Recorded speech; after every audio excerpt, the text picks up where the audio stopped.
They're the best, searching for the best.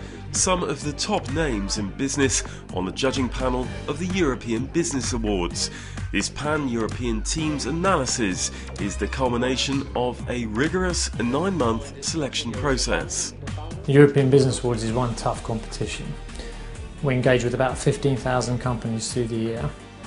From that initial 15,000, we'll bring it down to just 400 country representatives that will represent the 30 countries across Europe.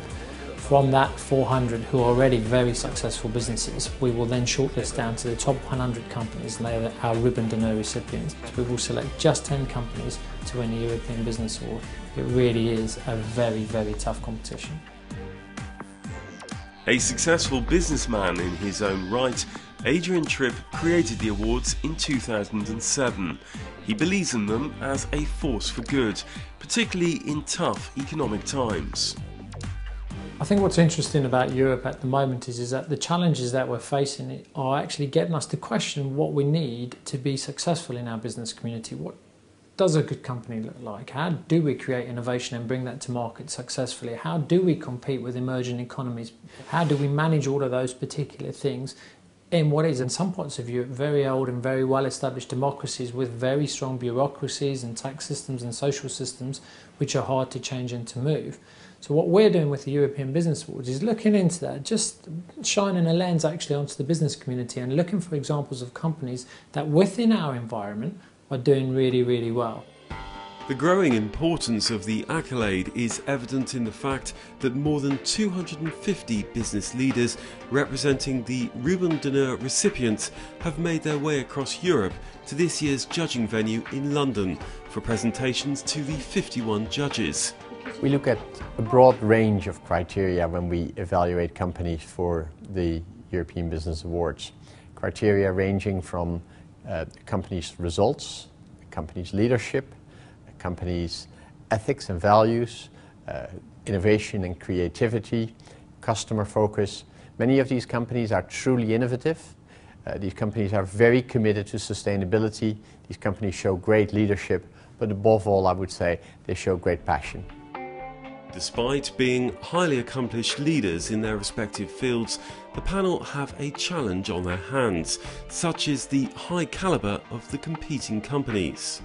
You can see how hard it is for the judges to make those decisions, because I found myself, there were some real tight wins, that were very diverse companies, nothing related, but still very, very innovative and very interesting. As a social enterprise, the awards aim to recognise and promote all that is good about business in Europe, whilst also sharing best practice widely. The ability to benchmark against other businesses from different sectors, other businesses of different sizes, to learn from that process, I think is invaluable, and hopefully, some of the questioning that they've been on the receiving end of from the judges has perhaps given them a little bit of food for thought. I believe the European Business Awards are very important in the European economy. Business is tougher for many companies across the continent today and across the planet.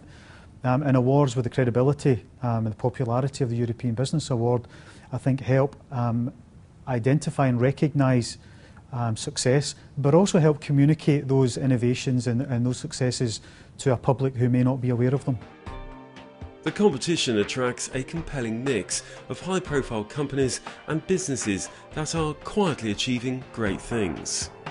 I think the European Business Awards are just such a great initiative in giving different businesses a chance to be more recognized and being more noticeable, because there's a lot of great companies out there, and some you never know or you never hear about, and through the European Business Awards you can really recognize corporations who do great things. In considering what types of business, skills and industries Europe should focus on creating and nurturing, the awards stimulate crucial debate about the future shape, form and substance of the European business community. It becomes harder to make a difference because the market is worldwide market now. There is no borders anymore.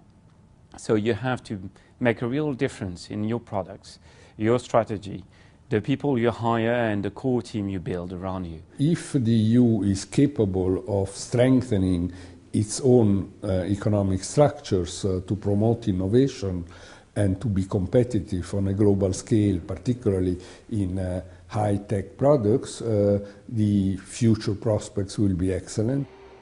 It's attracted the support and sponsorship of foresighted organisations like HSBC, RSMI, Infosys and UK Trade and Investment, all of whom believe it is important to promote a strong, successful and vibrant European market.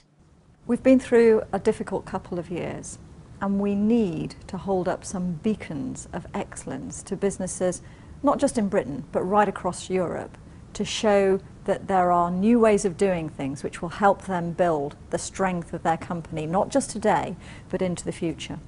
The emerging markets are growing extremely strongly out there, and if we can bring some of that to these awards, that will be value for those businesses, I'm sure. For the finalists, there are potentially lasting rewards. A Ruben d'Honneur brings prestige and recognition, along with an enviable network of contacts and widespread exposure, way beyond local borders. Last year I was fortunate enough to win a European Business Award, and I have to say that at the time that it was announced, it was the one time in my professional career when my legs actually did turn to jelly. Winning a European Business Award has done amazing things for our company. It's given us a huge amount of credibility, but also I think it's given us an increased amount of determination to grow and extend our business, not only within Europe but across the world as well.